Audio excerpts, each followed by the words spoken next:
Chemistry with Manish Soni YouTube channel में आप सभी का वेलकम। आज इस वीडियो में हम शुरुआत करेंगे पी ब्लॉक के लेक्चर नंबर 18 की।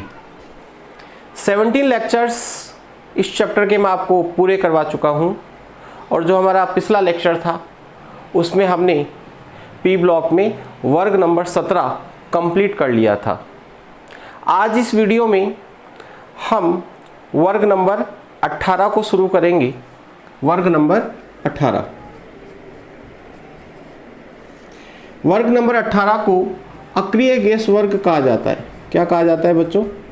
अक्रिय गैस वर्ग, क्योंकि इस वर्ग में अक्रिय गैसों को रखा गया है। तो शुरुआत करते हैं वर्ग नंबर 18 की। तो देखिएगा बच्चों, सबसे पहली बात आपको ध्यान रखनी है कि इस वर्ग में कौन कौन से तत्व उपस्थित हैं। तो इस वर्ग में helium, neon, argon, krypton, xenon और रेडॉन को रखा गया है। इस वर्ग में कौन कौन से तत्वों को रखा गया है?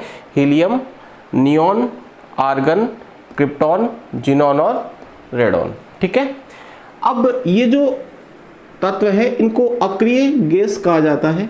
क्या कहा जाता है इनको? अक्रिय गैस, क्योंकि इनकी क्रिया करने की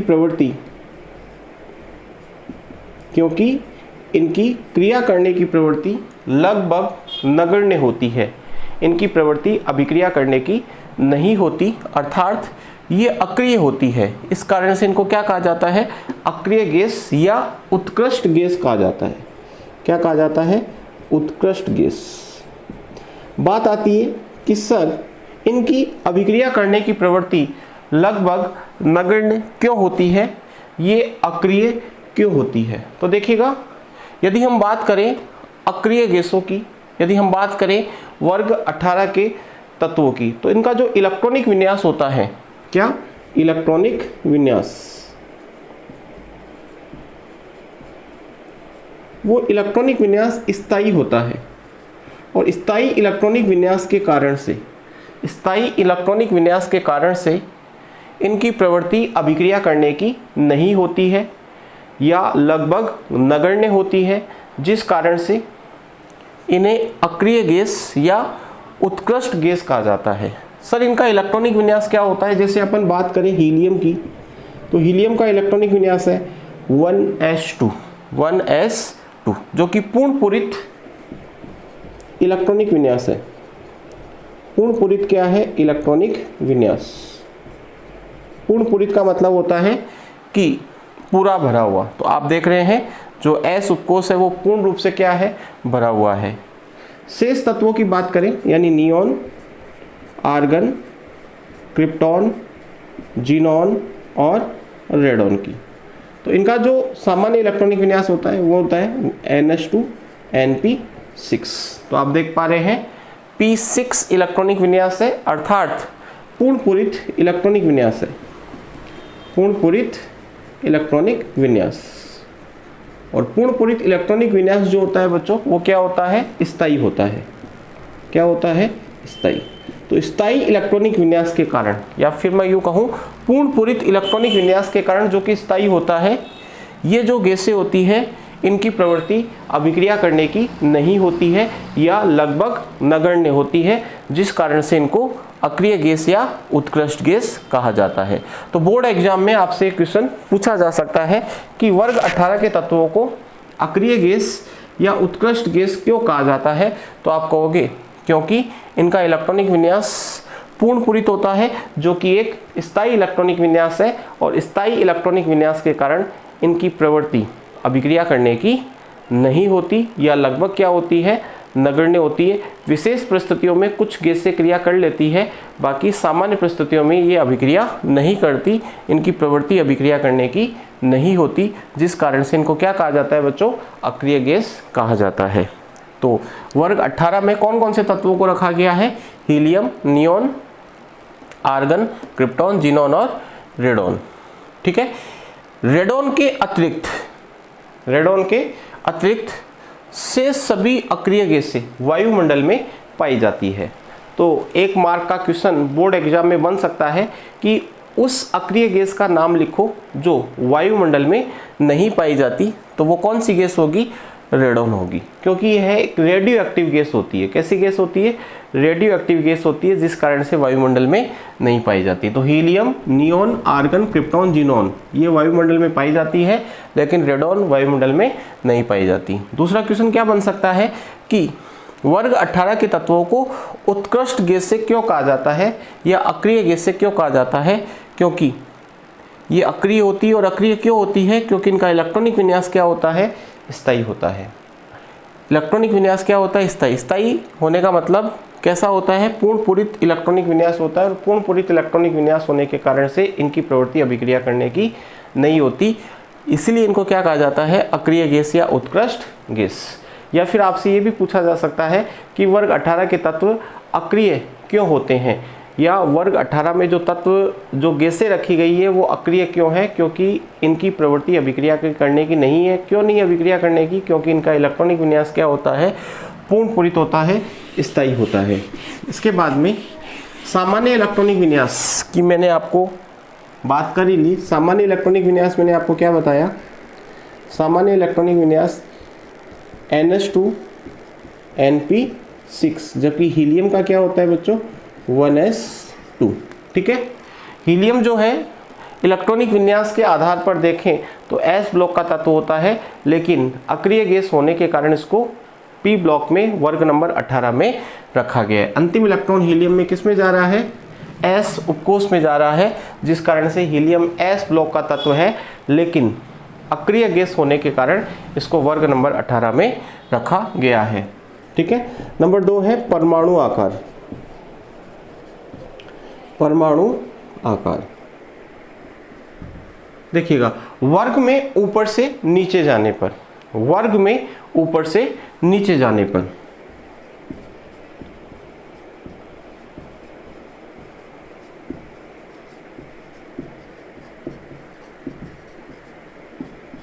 परमाणु आकार में वृद्धि होती है। परमाणु आकार में क्या होती है बच्चों? वृद्धि होती है। क्यों होती है वृद्धि? क्योंकि कारण नंबर 1 कोषों की संख्या बढ़ने के कारण, और नंबर 2 परिरक्षण प्रभाव में वृद्धि होने के कारण। तो ध्यान रखिएगा, वर्ग में ऊपर से नीचे जाते हैं तो परमाणु आकार में क्या होती है? वृद्धि। इसके 2 कारण मैंने आपको बताए थे। नंबर 1 कोषों की संख्या बढ़ने के कारण, और नंबर 2 परिरक्षण प्रभाव में वृद्धि होने के कारण। तो बताओ सबसे छोटा आकार किसका होगा? हीलियम का, उससे बड़ा नियोन का, उससे बड़ा आर्गन का, उससे बड़ा क्रिप्टॉन का, उससे बड़ा जिनॉन का, और सबसे बड़ा आकार किसका होगा? रेडॉन का। एक बात और मैंने आपको बताई थी कि आवर्त में सबसे बड़ा आकार अक्रिय गैसों का होता है। आवर्त में सबसे बड़ा आकार किसका होता है? अपने आवर्त में यदि आपसे पूछ ले कि सबसे बड़ा आकार किसका होता है, तो आप कहोगे अक्रिय गैसों का। क्यों? क्योंकि इनमें वान डेर वाल त्रिज्या पाई जाती है। क्या पाई जाती है? वान डेर वाल त्रिज्या। तो ध्यान रखिएगा, आवर्त में सबसे बड़ा आकार किसका होता है? अक्रिय गैसों का होता है, क्योंकि वान डेर वाल त्रिज्या पाई जाती है। ऐसा आप क्लास 11 में पढ़ चुके हैं। हालांकि आवर्त वाली बात आपसे क्लास 12 के बोर्ड एग्जाम के पेपर में नहीं पूछी जाएगी। तो परमाणु आकार की हमने बात कर ली। नंबर 3 आयनन एंथैल्पी।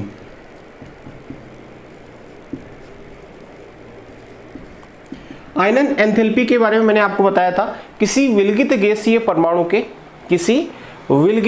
परमाणु के बाह्यतम कोश में से एक इलेक्ट्रॉन को पृथक करने के लिए आवश्यक ऊर्जा क्या कहलाती है? आयनन एंथैल्पी कहलाती है। यदि हम बात करें अक्रिय गैसों की आयनन एंथैल्पी की, तो अक्रिय गैसों की आयनन एंथैल्पी बहुत अधिक होती है, या हम बात करें आवर्त में उच्चतम होती है। अपने आवर्त में क्या होती है बच्चों? उच्चतम। या फिर हम बात करें आवर्त सारणी में सबसे ज्यादा आयनन एंथैल्पी किसकी होती है? अक्रिय गैसों की। 3 प्रकार से क्वेश्चन आपसे पूछा जा सकता है कि अक्रिय गैसों की आयनन एंथैल्पी का मान बहुत अधिक क्यों होता है, या फिर आवर्त में इनकी आयनन एंथैल्पी उच्चतम क्यों होती है, या फिर आवर्त सारणी में सबसे ज़्यादा आयनन एंथैल्पी अक्रिय गैसों की होती है, कारण बताइए। तो देखिएगा, आयनन एंथैल्पी वह ऊर्जा है जो कि बाह्यतम कोश में से एक इलेक्ट्रॉन को पृथक करने के लिए क्या होती है, आवश्यक होती है। आयनन एंथैल्पी वह ऊर्जा है जो किसी विलगित गैसीय परमाणु के बाह्यतम कोश में से एक इलेक्ट्रॉन को पृथक करने के लिए क्या होती है, आवश्यक। यदि हम बात करें अक्रिय गैसों की, तो अक्रिय गैसों का जो इलेक्ट्रॉनिक विन्यास होता है वो बच्चों क्या होता है, स्थायी होता है। और स्थायी इलेक्ट्रॉनिक विन्यास के कारण से इनकी प्रवृत्ति इलेक्ट्रॉन त्यागने की नहीं होती है। यदि आपको इनका इलेक्ट्रॉन निकालना है तो बहुत ज़्यादा ऊर्जा की क्या होगी, आवश्यकता। इसका मतलब आयनन एंथैल्पी क्या होती है, बहुत अधिक होती है। तो इसका कारण क्या होगा, कारण होगा स्थायी इलेक्ट्रॉनिक विन्यास के कारण। स्थायी इलेक्ट्रॉनिक विन्यास के कारण से इनकी आयनन एंथैल्पी बहुत अधिक या आवर्त में क्या होती है, उच्चतम होती है। तो ये क्वेश्चन आपसे पूछा जा सकता है, तो बहुत आसान सा इसका उत्तर है स्थायी इलेक्ट्रॉनिक विन्यास के कारण। नंबर 4 है इलेक्ट्रॉन लब्धि एंथैल्पी।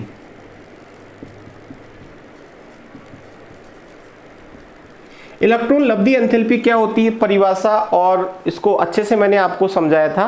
किसी विलगित गैसीय परमाणु के बाह्यतम कोश में एक इलेक्ट्रॉन जोड़ने पर उत्सर्जित या अवशोषित होने वाली ऊर्जा क्या कहलाती है, इलेक्ट्रॉन लब्धि एंथैल्पी। यदि इलेक्ट्रॉन आसानी से जुड़ जाता है, तब तो ऊर्जा उत्सर्जित होती है। और यदि इलेक्ट्रॉन आसानी से नहीं जुड़ता, जबरदस्ती जोड़ना पड़ता है, तो ऐसी स्थिति में ऊर्जा का क्या होता है, अवशोषण। तो जब अवशोषण होगा तो डेल्टा H पॉजिटिव होगा, और उत्सर्जन होगा तो डेल्टा H क्या होगा, नेगेटिव होगा। तो मुझे एक बात बताइएगा, क्या इनकी प्रवृत्ति इलेक्ट्रॉन ग्रहण करने की होगी, क्या नहीं होगी। अक्रिय गैसों की प्रवृत्ति इलेक्ट्रॉन को ग्रहण करने की नहीं होती, इलेक्ट्रॉन को ग्रहण करने की प्रवृत्ति नहीं होती। क्यों नहीं होती, क्योंकि भैया विन्यास स्थायी है, और स्थायी इलेक्ट्रॉनिक विन्यास के कारण इनको इलेक्ट्रॉन की आवश्यकता नहीं है। यदि आप इलेक्ट्रॉन जोड़ना चाहोगे तो इनको इलेक्ट्रॉन नहीं चाहिएगा, ये कहेंगे नहीं चाहिए भैया, ले जाओ अपना इलेक्ट्रॉन। आप जबरदस्ती जोड़ना चाहोगे तो आपको ऊर्जा लगानी पड़ेगी। इसका मतलब ऊर्जा का ये क्या करेंगे, अवशोषण। ऊर्जा का अवशोषण करेंगे, उसके बाद में आप वाला इलेक्ट्रॉन ये क्या करेंगे, ग्रहण करेंगे। तो इलेक्ट्रॉन को ग्रहण करने की प्रवृत्ति नहीं होती, जिस कारण से इनकी जो इलेक्ट्रॉन लब्धि एंथैल्पी होती है उसका मान अधिक धनात्मक होता है।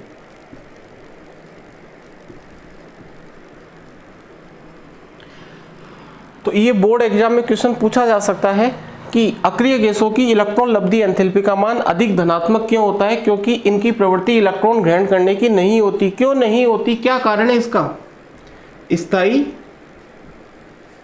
इलेक्ट्रॉनिक विन्यास, पूर्णपूरित स्थायी इलेक्ट्रॉनिक विन्यास, पूर्णपूरित स्थायी इलेक्ट्रॉनिक विन्यास। जैसे मैंने आपको वर्ग 17 में पढ़ाया था कि वर्ग 17 के तत्वों का सामान्य इलेक्ट्रॉनिक विन्यास NH2NP5 होता है।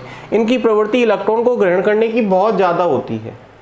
दो कारण बताए थे मैंने, एक तो प्रभावी नाभिक के आवेश का मान उच्च होता है, दूसरा विन्यास जो है वो इस प्रकार का है कि इनको एक इलेक्ट्रॉन की बहुत ज़्यादा क्या आवश्यकता है। यदि इनको एक इलेक्ट्रॉन मिल जाएगा तो इनका अष्टक क्या हो जाएगा पूरा, या फिर कहूँ इलेक्ट्रॉनिक विन्यास क्या हो जाएगा, स्थायी। जिसके कारण से जो वर्ग 17 के तत्व होते हैं यानी हैलोजन जो होते हैं उनकी इलेक्ट्रॉन लब्धि एंथैल्पी का मान अधिक ऋणात्मक होता है। तो ध्यान रखिएगा, इलेक्ट्रॉन लब्धि एंथैल्पी का जो मान है वो अधिक धनात्मक होता है, क्योंकि पूर्णपूरित स्थायी इलेक्ट्रॉनिक विन्यास के कारण इनकी प्रवृत्ति इलेक्ट्रॉन को ग्रहण करने की नहीं होती है। तो ये हमने बात कर ली इलेक्ट्रॉन लब्धि एंथैल्पी की। उसके बाद में पांचवा जो पॉइंट है वो लेंगे हम क्वथनांक।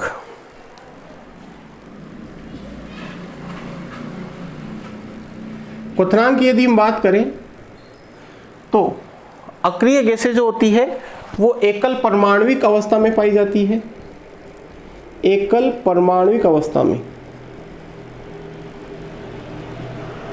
जैसे हम बात करें हाइड्रोजन की, तो हाइड्रोजन जो है वो H2 के रूप में पाया जाता है, तो ये एकल परमाणुविक नहीं है हाइड्रोजन, हाइड्रोजन द्विपरमाणुविक है। यदि हम बात करें ऑक्सीजन की तो वो O2 की फॉर्म में होता है, नाइट्रोजन की तो N2 की फॉर्म में होता है, फॉस्फोरस P4 की फॉर्म में होता है, सल्फर S8 की फॉर्म में होता है। लेकिन जो अक्रिय गैसें हैं वो एकल परमाणुविक अवस्था में पाई जाती है और इनके मध्य में दुर्बल वान डेर वाल आकर्षण बल कार्य करते हैं। क्या कार्य करते हैं? दुर्बल वान डेर वाल आकर्षण बल कार्य करते हैं, जिसके कारण से इनके क्वथनांक के जो मान होते हैं वो निम्न होते हैं। क्वथनांक क्या होते हैं? निम्न। अब आपसे क्या पूछा जाएगा बोर्ड परीक्षा में कि अक्रिय गैसों के क्वथनांक के मान निम्न क्यों होते हैं, तो उसका कारण आपको लिखना है एकल परमाणुविक अवस्था में पाए जाने के कारण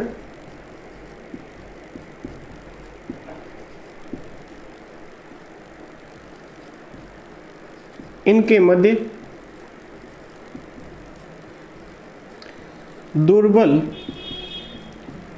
वान डेर वाल आकर्षण बल पाए जाते हैं और दुर्बल वान डेर वाल आकर्षण बल के कारण से इनके क्वथनांक क्या होते हैं?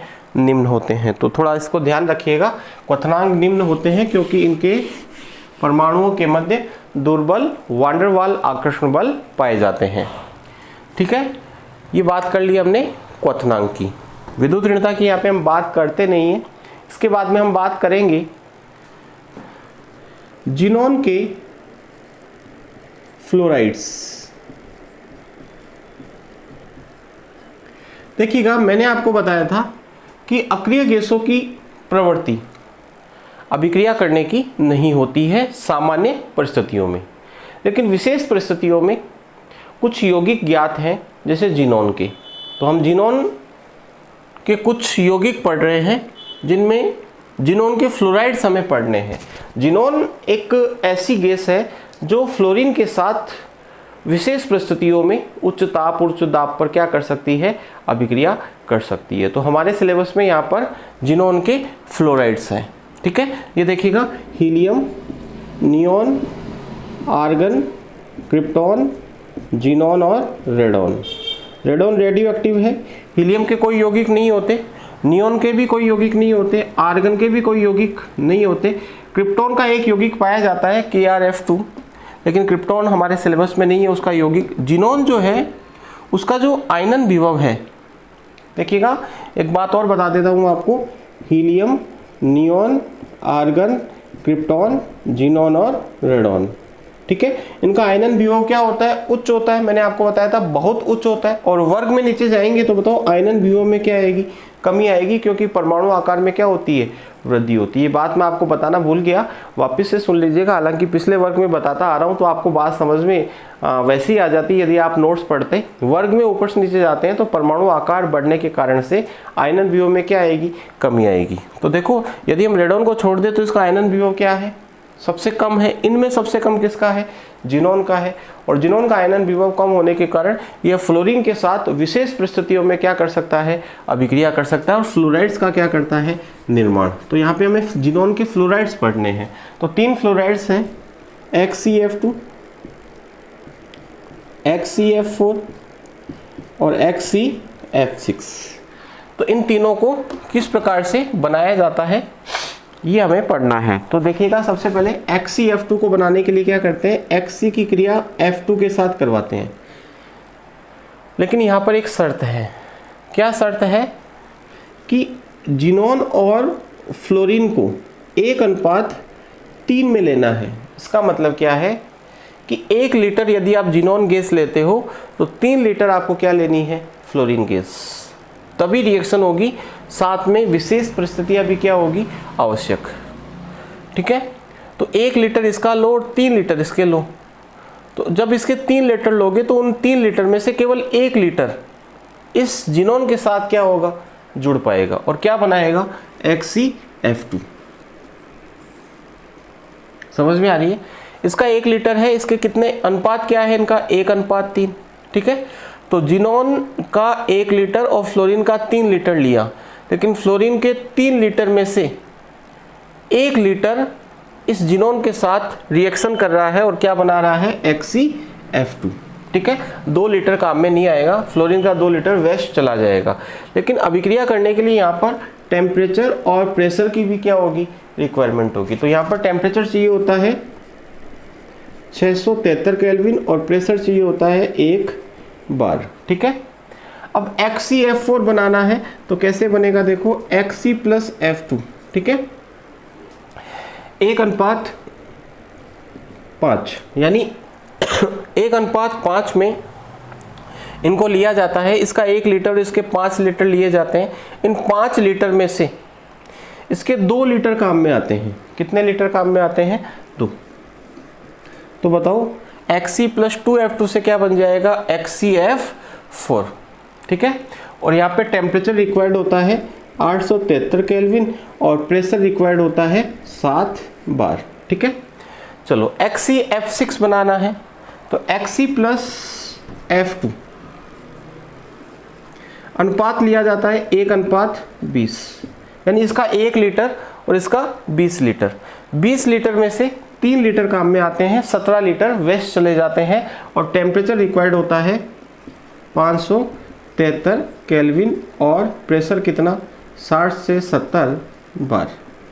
तो बताओ क्या बन गया, HCF2, HCF4 और HCF6। इसे कहते हैं जिनोन डाइफ्लोराइड, इसे कहते हैं xenon tetrafluoride. Tetra means 4, di means 2 और इसे कहते हैं जिनोन हेक्साफ्लोराइड। ठीक है, तो ये रिएक्शन आप याद रख सकते हैं 1:3, 1:5, 1:20। ठीक है, इसका 1 मोल या 1 लीटर काम में आएगा, इसका 2 लीटर और इसके कितने लीटर काम में आएंगे, 3 लीटर। टेम्परेचर किस प्रकार याद करना है, तरीका बता देता हूँ। 685 सबसे पहले लिखना है 685। देखो 685 लिखा ना, 685 लिख दोगे सबसे पहले।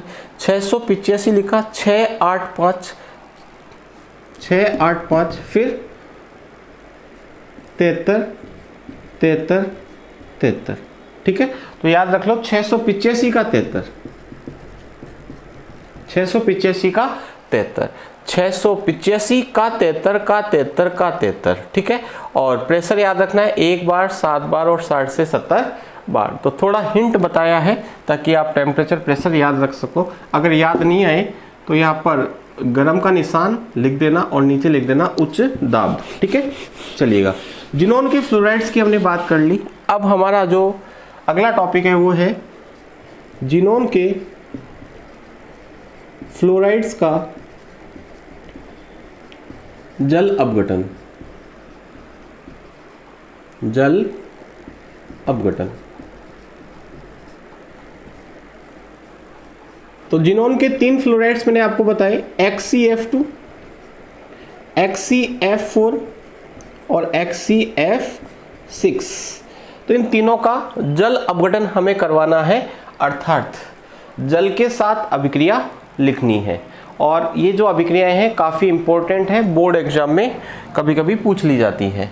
तो HCF2 की जल के साथ अभिक्रिया, HCF4 की जल के साथ अभिक्रिया और HCF6 की जल के साथ अभिक्रिया किस प्रकार से याद करनी है, तरीका आपको मैं बता देता हूँ। तीनों को आप क्रम से लिखोगे, पहले HCF2 लिख देना, फिर HCF4 लिख देना और HCF6 लिख देना। कब, जब आप अपनी रफ कॉपी में प्रैक्टिस कर रहे हो। बोर्ड एग्जाम में तीनों रिएक्शंस एक साथ नहीं आएंगी, कोई एक रिएक्शन इसमें से पूछी जाएगी आपसे, लेकिन आपको तीनों याद करनी है। याद होंगी तो तीनों होंगी, वरना नहीं होंगी। ठीक है, तो तीनों को आप क्रम से लिख लेना, HCF2, HCF4 और HCF6। ठीक है, इसको रिएक्शन नंबर 1, इसको रिएक्शन नंबर 2 और इसको रिएक्शन नंबर 3 बोल दिया। ठीक है, तो सबसे पहले पहली वाली रिएक्शन याद करते हैं। यहाँ पर कितने हाइड्रोजन हैं, 2, और यहाँ पर कितने फ्लोरीन है, 2। तो 2 हाइड्रोजन को 2 फ्लोरीन के साथ चिपका दो तो क्या बन जाएगा बच्चों, 2HF। क्या बन जाएगा, 2HF। ठीक है, अब बताओ क्या बचा, जिनोन। तो जिनोन लिख देना और एक ऑक्सीजन बचा। एक ऑक्सीजन का मतलब हाफ O2। ठीक है, तो HCF2 plus H2O is equal to Xc plus 2HF plus half O2। कैसे किया, यहाँ से 2 फ्लोरीन और यहाँ से 2 हाइड्रोजन ले लिए और दोनों को चिपका के क्या बना दिया, 2HF। अब जो बचा उसको लिख दिया, एक तो जिनोन बचा और एक क्या बचा, ऑक्सीजन। तो जिनोन को जिनोन की फॉर्म में लिख दिया और ऑक्सीजन को हाफ O2 की फॉर्म में लिख दिया। ठीक है, अब आपको दूसरी रिएक्शन पहले नहीं लिखनी है, पहले तीसरी लिखनी है। ठीक है, बताओ पहली रिएक्शन में जल का कितना अणु काम में आया, 1। तीसरी जो रिएक्शन है उसमें जल के 3 अणु काम में आएंगे, आपको याद रखना है। पहली रिएक्शन में 1 जल का अणु और तीसरी में 3। सर दूसरी में 2 काम में आएंगे क्या, ऐसा मैंने नहीं कहा अभी। ठीक है, पहली में 1, ये पहली रिएक्शन है, 1 जल का अणु काम में आया। दूसरी अभी याद नहीं करनी है, पहले तीसरी याद करनी है, फिर आपको क्या याद रखनी है, दूसरी। तो तीसरी में 3 जल के अणु काम में आएंगे, तीसरी में 3 जल के अणु। तो 3 जल के अणु का मतलब 6 हाइड्रोजन हो गए और 6 फ्लोरीन हो गए, तो 6HF बन जाएगा। अब जो बचा उसको एक साथ लिखना है, एक जिनोन बचा और ऑक्सीजन कितने बचे, 3। तो जिनोन और 3 ऑक्सीजन को एक साथ एक कंपाउंड की फॉर्म में लिखना है, that is xenon trioxide. Xenon trioxide. और ये जो जिनोन ट्राईऑक्साइड होता है यह एक विस्फोटक पदार्थ होता है, याद कीजिएगा, विस्फोटक पदार्थ याद कीजिएगा। वर्ग नंबर 17, वर्ग 17 में मैंने जब आपको अमोनिया की डाइक्लोरीन के साथ अभिक्रिया पढ़ाई थी और कहा था जब डाइक्लोरीन को आधिक्य में लेते हैं तो एक विस्फोटक पदार्थ बनता है जिसका नाम था नाइट्रोजन ट्राइक्लोराइड। ठीक है, तो वो एक विस्फोटक पदार्थ था और एक विस्फोटक पदार्थ ये है। ठीक है, तो 2 रिएक्शंस आपको याद हो गई। अब आपको दूसरी रिएक्शन याद रखनी है। बताओ पहली रिएक्शन में क्या बना, जिनोन। तीसरी रिएक्शन में क्या बनेगा, क्या बना, जिनोन ट्राईऑक्साइड। पहली में जिनोन बना, तीसरी में क्या बना, जिनोन ट्राईऑक्साइड। मेन प्रोडक्ट की बात कर रहा हूँ, पहली में जिनोन बना और तीसरी में क्या बना, जिनोन ट्राईऑक्साइड। दूसरी में ये दोनों बन जाएंगे, ये याद करने की ट्रिक है। ठीक है, बाकी जैसे भी आप याद रखना चाहें, मैं आपको जिस प्रकार से याद करवा रहा हूँ उसी प्रकार से आप यदि आप इनको याद रखेंगे तो निश्चित रूप से बोर्ड परीक्षा में गलती नहीं होगी। तो पहली में जिनोन बना मेन प्रोडक्ट, तीसरी में जिनोन ट्राईऑक्साइड बना, दूसरी में दोनों बनेंगे। कौन कौन से दोनों, एक तो ये और एक ये। तो यहाँ पे हम लिख देते हैं, एक जिनोन लिख देते हैं और एक लिख देते हैं जिनोन ट्राईऑक्साइड। प्लस याद रखना है 24 HF बनते हैं। कितने HF बनते हैं, 24 HF बनने का मतलब यहाँ पर फ्लोरीन को 24 करना पड़ेगा, तो 6 से क्या कर देंगे, गुणा कर देंगे। समझ में आया, कितने HF बने, 24, ये याद रखना है। ठीक है, तो यहाँ पे 6 से क्या कर दिया, गुणा कर दिया। जैसे ही 6 से गुणा करोगे तो फ्लोरीन 24 हो जाएंगे, उधर भी 24 है। जिनोन कितने हो गए, 6। तो फिर यहाँ पर जिनोन यदि 6 हो गए तो हम यहाँ पर भी जिनोन को क्या करेंगे, 6। जिनोन को 6 करने के लिए हम क्या करेंगे, देखिएगा यहाँ पे हम लगाएंगे 4 और यहाँ पे लगाएंगे 2। तो बताओ 4 और 2 कितने हो गए, 6। ऑक्सीजन कितनी हो गई, 12। तो यहाँ पे क्या लग जाएगा, 6 लग जाएगा। तो ये हो गई आपकी रिएक्शन नंबर 2। ठीक है, तो आपकी बात समझ में आ गई होगी। एक बार आप वीडियो को पॉज करके वापस बैक लेके देख लीजिएगा, वापस से आपके क्या आ जाएगा, और ज़्यादा समझ में आ जाएगा। और प्रैक्टिस करोगे तो और ज़्यादा क्या आ जाएगा समझ में। तो ये जिनोन के फ्लोराइड्स का क्या हो गया, जल अपघटन। स्क्रीनशॉट आप ले सकते हैं या फिर नोट्स की PDF में आपको ये रिएक्शन और बुक में भी ये रिएक्शन आपको मिल जाएगी। अब देखो यहाँ पर एक और रिएक्शन है, HCF6 का अपूर्ण जल अपघटन।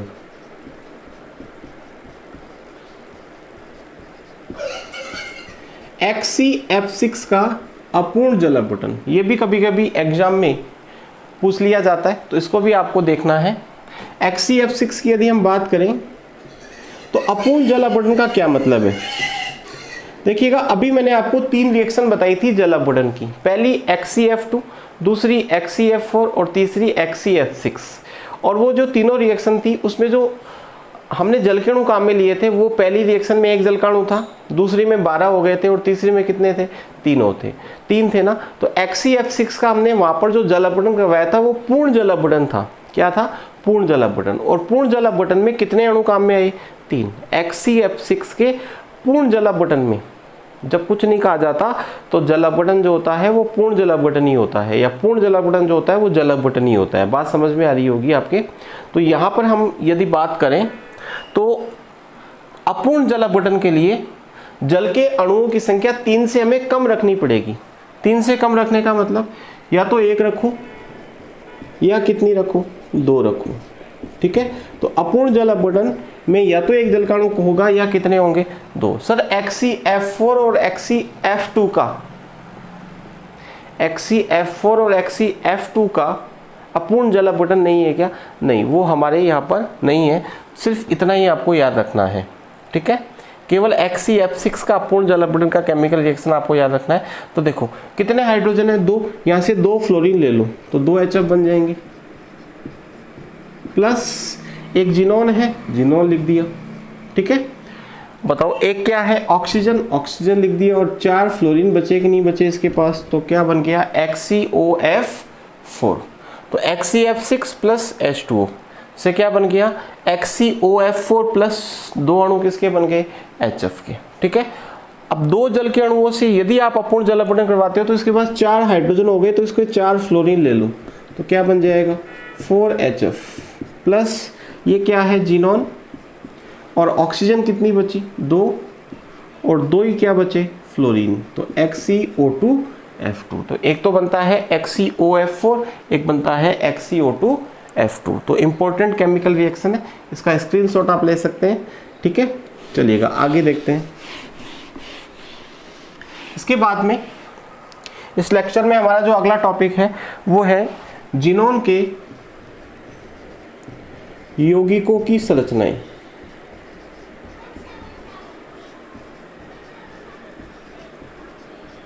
जिनोन के यौगिकों की संरचनाएं, ठीक है।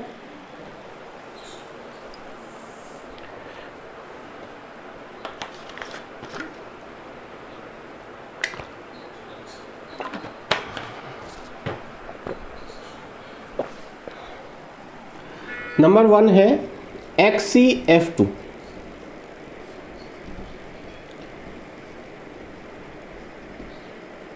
देखिएगा F2 की संरचना हमें निकालनी है।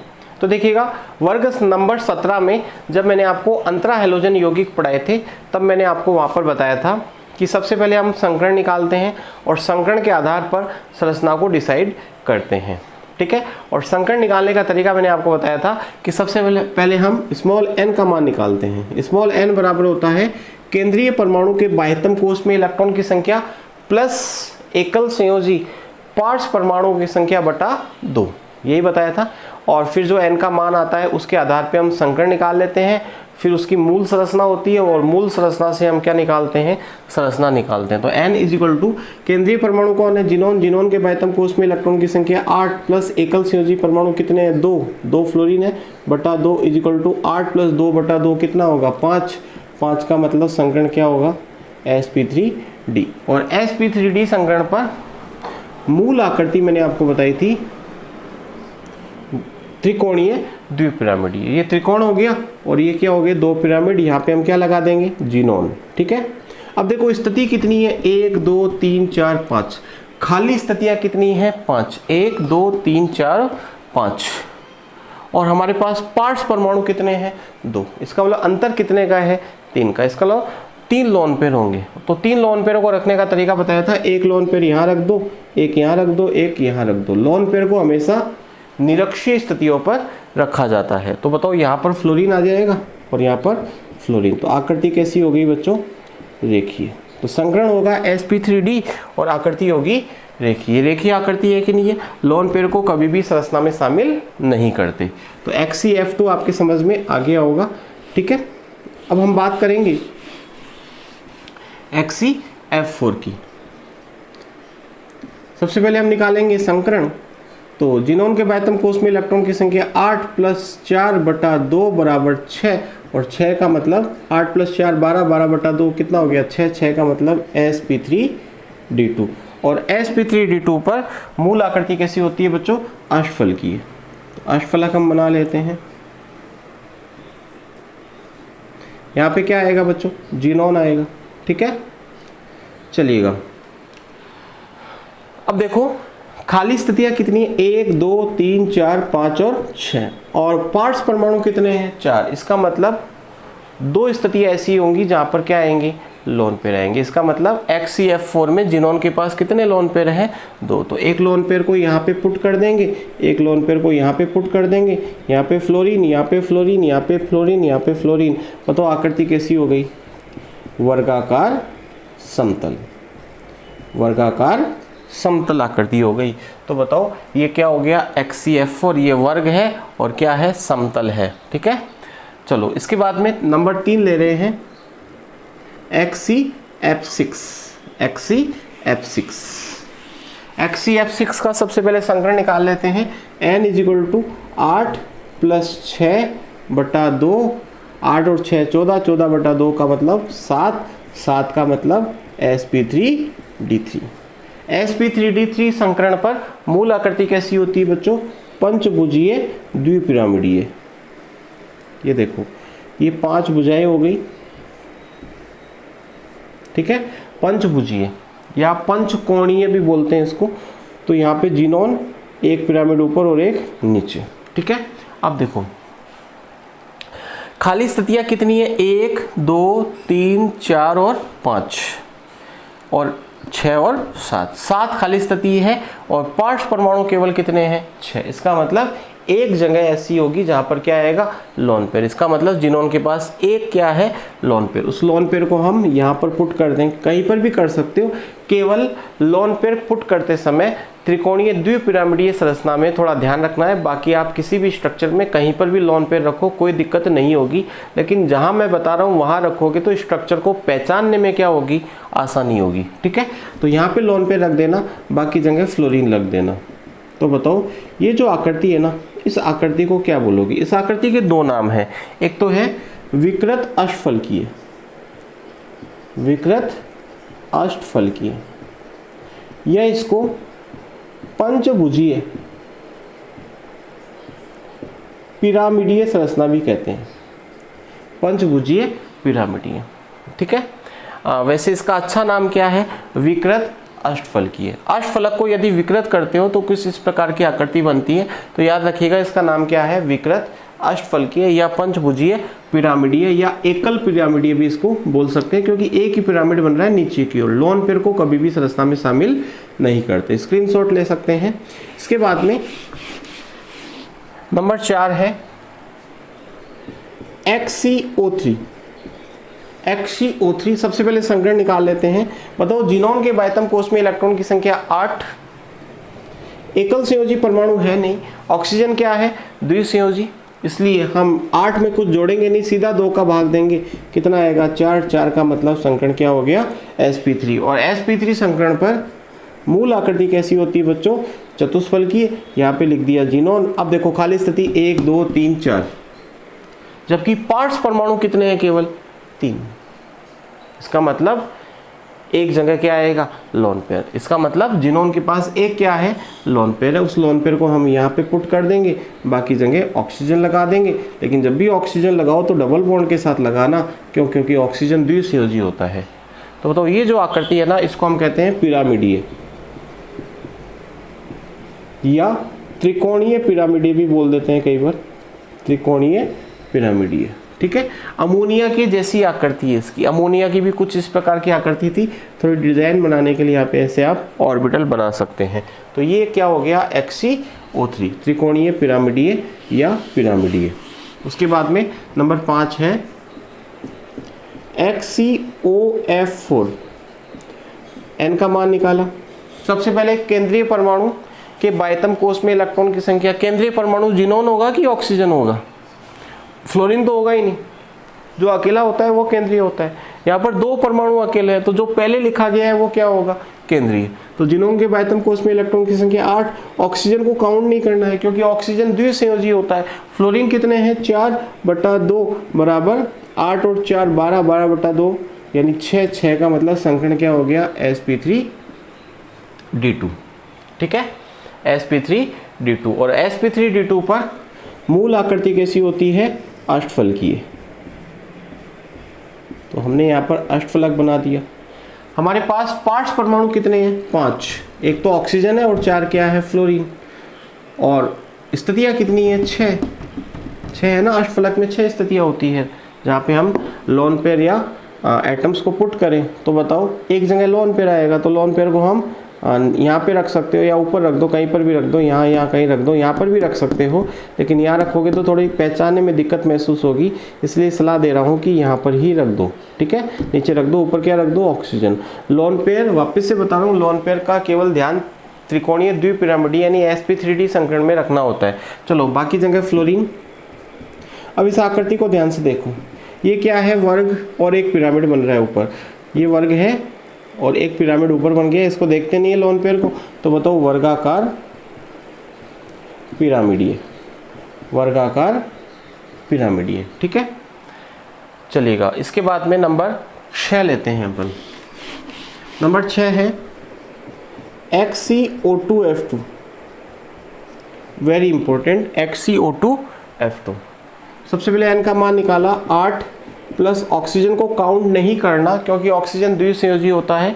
फ्लोरीन ले लिए 2/2 बराबर 5 का मतलब संकरण sp3d, और sp3d संकरण पर मूल आकृति बताई थी त्रिकोणीय द्विपिरामिडीय। तो बताओ यहाँ पर क्या आ जाएगा? जिनोन आ गया, जिनोन यहाँ पर। ठीक है, अब बताओ स्थितियाँ कितनी? 5, जिनमें से 3 तो निरक्षीय स्थिति है और 2 क्या है? अक्षीय। लेकिन पार्ट्स परमाणु कितने हैं? 4। इसका मतलब एक क्या है? Lone pair. जो अंतर होता है वो लोन पेयर होता है। ठीक है, लोन पेयर निकालने का तरीका मैंने आपको बताया था, lone pair is equal to n minus parts परमाणु की संख्या। ठीक है, ऐसे आप निकाल सकते हो। ठीक है, ये आसान तरीका है। n में से किसको घटाओ? पार्ट्स परमाणु। तो 5 में से 4 को घटा दो, तो बताओ कितना लोन पेयर आया? 1। उस एक लोन पेयर को कहाँ रखोगे? लोन पेयर को हमेशा निरक्षीय स्थिति पर रखा जाता है इस संरचना में। निरक्षीय स्थितियाँ ये हैं। ठीक है, मैंने आपको बताया था कि सरलता की दृष्टि से एक लोन पेयर आए तो यहाँ पे रख देना, 2 आए तो एक यहाँ पे, एक यहाँ पे रखना है, और 3 आए तो 1, 2 और 3। 3 से ज़्यादा कभी नहीं आएंगे, है ना। ये एक बात और बता देता हूँ, कुछ बच्चों ने सोचा होगा, बता देता हूँ कि 3 से ज़्यादा लोन पेयर कभी भी इस संकरण में नहीं हो सकते। अब बताओ, आपके पास 2 ऑक्सीजन और 2 क्या है? फ्लोरीन। तो 2 फ्लोरीन यहाँ आ जाएंगी और 2 ऑक्सीजन यहाँ आ जाएगी। ठीक है, ये जो संरचना है ना, इसको हम कहते हैं के शेप संरचना।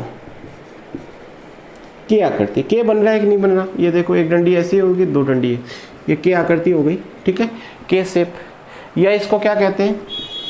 बताया था आपको, विकृत चतुष्फलकीय, या इसको कहते हैं सीसो आकृति। क्या कहते हैं बच्चों? इसको सीसो आकृति कहते हैं। ऐसी संरचना बताओ किसकी थी? SF4 की भी थी ना, वर्ग नंबर 16 में SF4 की संरचना इसके समान ही थी। वहाँ पर S था और यहाँ पर 4 क्या थे? 1, 2, 3 और 4 फ्लोरीन थे। तो SF4 और इसकी संरचना क्या होती है?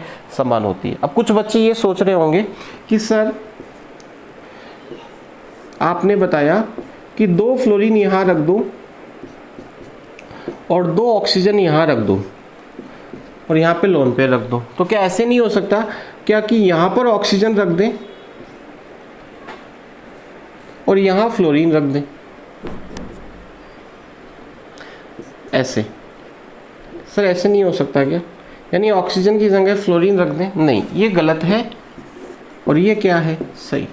उच्च कक्षाओं में आप नियम पढ़ोगे, एक बेंट का नियम। बेंट का नियम क्या कहता है कि त्रिकोणीय द्विपिरामिडीय संरचना में यदि आपको 2 प्रकार के एटम्स पुट करने हैं, 2 प्रकार के परमाणु पुट करने हैं अक्षीय और निरक्षीय स्थितियों पर, तो उन परमाणुओं को अक्षीय स्थितियों पर रखो जिनकी विद्युत ऋणता उच्च होती है। यानी उच्च विद्युत ऋणी परमाणु हमेशा अक्षीय स्थितियों पर रखे जाते हैं। तो फ्लोरीन की विद्युत ऋणता ऑक्सीजन से ज़्यादा होती है, इसलिए फ्लोरीन को अक्षीय स्थितियों पर रखना है और ऑक्सीजन को कहाँ रखना है? निरक्षीय स्थितियों पर। ऐसा जो नियम। इसके बाद में हमें हीलियम, नियोन और आर्गन के उपयोग याद रखने हैं। इसके बाद में हमें क्या याद रखने हैं? हीलियम, नियोन और आर्गन के। कभी कभी बोर्ड एग्जाम में यहाँ से भी क्वेश्चन पूछ लिया जाता है। तो सबसे पहले हम हीलियम के उपयोगी की बात करें तो हीलियम आप जानते हो कि हाइड्रोजन के बाद सबसे हल्की गैस होती है। हीलियम जो है वो हाइड्रोजन के बाद सबसे हल्की गैस होती है, इसलिए इसका उपयोग मौसम प्रेक्षण करने वाले गुब्बारों में किया जाता है। जो गुब्बारे ऊपर जाते हैं मौसम को प्रेक्षित करने के लिए कि किस प्रकार का मौसम है, उस टाइप के जो गुब्बारे होते हैं उसमें कौन सी गैस भरी जाती है? हीलियम। देखो हाइड्रोजन गैस जो होती है वो सबसे हल्की गैस है, लेकिन ज्वलनशील होती है। कैसी होती है? ज्वलनशील। इसलिए हाइड्रोजन गैस का उपयोग, प्योरली हाइड्रोजन गैस का उपयोग कभी भी गुब्बारों में नहीं किया जाता। क्यों? क्योंकि वो गुब्बारा आग पकड़ लेता है ऊपर जाकर। इसलिए जो मौसम प्रेक्षण के लिए गुब्बारे काम में आते हैं, अकॉर्डिंग टू एनसीईआरटी, उसमें कौन सी गैस भरी जाती है?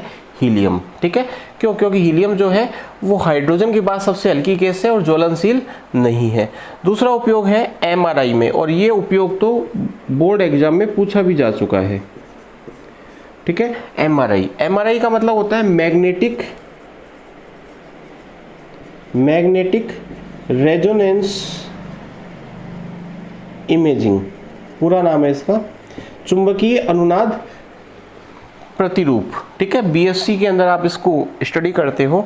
एमआरआई के अंदर इसका उपयोग किया जाता है। एमआरआई क्या होती है?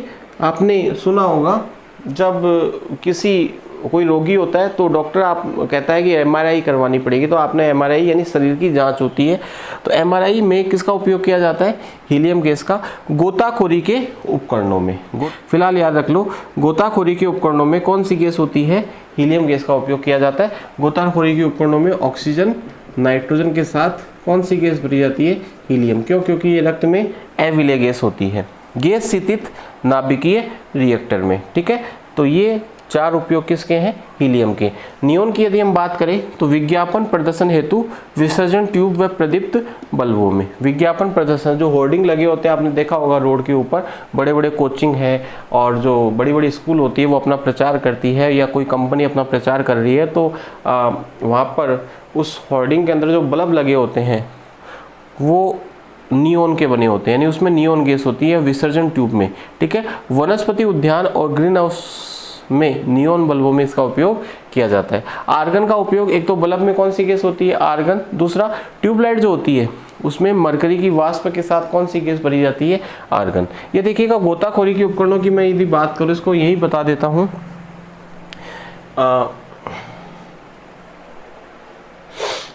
गोताखोरी के उपकरण क्या होते हैं? देखिएगा, समुद्र के अंदर जो व्यक्ति जाते हैं उनको क्या कहते हैं? गोताखोर जाते हैं, गोताखोर कहते हैं। ठीक है, समुद्र के अंदर जो लोग जाते हैं उनको क्या कहा जाता है? गोताखोर कहा जाता है। किसी भी कारण से जा रहे हैं, किसी चीज़ को ढूंढने के लिए, या फिर मान लो कोई लाश वास अंदर समुद्र के अंदर है, किसी भी कारण से समुद्र के अंदर जा रहे हैं, तो जब वो अंदर जाते हैं तो ऐसी स्थिति में क्या होता है कि प्रेशर बढ़ता है। प्रेशर क्या होता है? बढ़ता है। समुद्र की गहराई में जब वो जाएगा गोताखोर तो प्रेशर बढ़ेगा, और प्रेशर बढ़ने के कारण हेनरी के नियम अनुसार उसके रक्त में गैसों की विलेयता बढ़ जाएगी। गैसों की जो विलेयता होगी वो बढ़ जाएगी। अपने साथ जो वो टैंक लेके जाता है उसमें जो गैसें होती है उसकी विलेयता बढ़ जाती है। ठीक है, और जब वो वापस ऊपर आएगा तो बताओ प्रेशर क्या होगा? कम। और प्रेशर कम होगा तो घुली हुई गैसें क्या होगी? बाहर निकलेगी। और घुली हुई गैसें जब बाहर निकलेगी तो ऐसी स्थिति में क्या होगा? उसके रक्त में नाइट्रोजन गैस के बुलबुले बनने लगते हैं। नाइट्रोजन गैस के क्या बनने लगते हैं? बुलबुले, जिसकी वजह से वो काफ़ी असहज महसूस करता है। ये काफ़ी जानलेवा भी होती है स्थिति, और इस स्थिति को बैंड्स कहा जाता है। जो एनसीईआरटी के अंदर दे रखा है आप उसके अंदर पढ़ सकते हो। फिलहाल जो राजस्थान बोर्ड की बुक उसके अंदर नहीं दे रखा। तो मैंने आपको क्या कहा? मैंने आपको कहा कि जब गोताखोर समुद्र के अंदर जाएगा तो उसको श्वसन की प्रक्रिया के लिए वो अपने साथ में एक टैंक लेके जाएगा। उस टैंक के अंदर क्या होता है? ऑक्सीजन और नाइट्रोजन गैस के साथ हीलियम गैस भी भरी जाती है। कौन सी गैस भरी जाती है? हीलियम। मान लिया हीलियम गैस नहीं है, ऐसी स्थिति में क्या होगा? वो ऑक्सीजन और नाइट्रोजन जो होगी वो उसके रक्त में घुल जाएगी। ऑक्सीजन तो चलो काम आ जाएगी, लेकिन जब वो वापस बाहर आएगा तो वो जो नाइट्रोजन गैस है, वो नाइट्रोजन गैस उसके रक्त में से वापस घुली हुई गैस वापस से बाहर निकलेगी, और निकलेगी तो उसके रक्त में क्या होगा? बुलबुले बनेंगे, और बुलबुलों की वजह से रक्त की जो सप्लाई है वो बाधित होगी। जिस प्रकार से जैसे पानी की जो पाइप है उस पाइप में पानी बह रहा है, लेकिन बीच में मान लो हवा का बुलबुला आ गया तो क्या पानी आगे बहेगा क्या? नहीं। उसी प्रकार से उसके रक्त में जब नाइट्रोजन गैस के बुलबुले बन जाएंगे तो रक्त का प्रवाह बाधित होगा और उसको काफ़ी असहज महसूस होगा और ये स्थिति काफ़ी हानिकारक होती है, जिसे बेंड्स कहा जाता है। कभी कभी ये स्थिति क्या हो जाती है, जानलेवा भी हो जाती है। इसलिए क्या किया जाता है, उसके श्वसन टैंक में ऑक्सीजन और नाइट्रोजन गैस के साथ हीलियम गैस भी मिला दी जाती है। ऑक्सीजन और नाइट्रोजन गैस के साथ कौन सी गैस मिलाई जाती है? हीलियम। और ये जो हीलियम गैस होती है वो रक्त में अविलेय होती है। रक्त में क्या होती है? अविलेय। रक्त में अविलेय होने के कारण ये जो गैस है वो नाइट्रोजन गैस और ऑक्सीजन गैस इन दोनों की विलेयता को क्या कर देती है?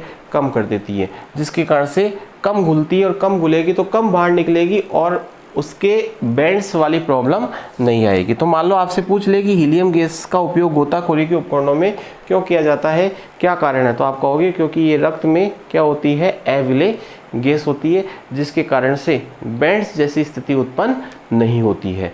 तो ये आज का जो वीडियो लेक्चर है इसको हम समाप्त करते हैं यहीं पर। अगले वीडियो लेक्चर में हम असामान्य व्यवहार की बात करेंगे और पी ब्लॉक 1-2 लेक्चर में ही क्या होने वाला है, कंप्लीट होने वाला है। आप जल्दी जल्दी इस चैप्टर के जो पीछे के क्वेश्चंस हैं उनको देखिएगा, कौन कौन से क्वेश्चंस आप सॉल्व कर पा रहे हैं, कौन कौन से क्वेश्चंस आप सॉल्व नहीं कर पा रहे हैं और बोर्ड परीक्षा में किस प्रकार के क्वेश्चंस पूछे गए हैं। हालांकि चैप्टर को पढ़ाते वक्त मैंने आपको सारे क्वेश्चंस बताए हैं कि किस प्रकार के क्वेश्चंस पूछे जाते हैं। तो अगले वीडियो लेक्चर में मिलते हैं असामान्य व्यवहार के साथ। असामान्य व्यवहार वर्ग 15 में नाइट्रोजन का, वर्ग 16 में ऑक्सीजन का और वर्ग 17 में फ्लोरीन का। तब तक के लिए जय हिंद, जय भारत, धन्यवाद।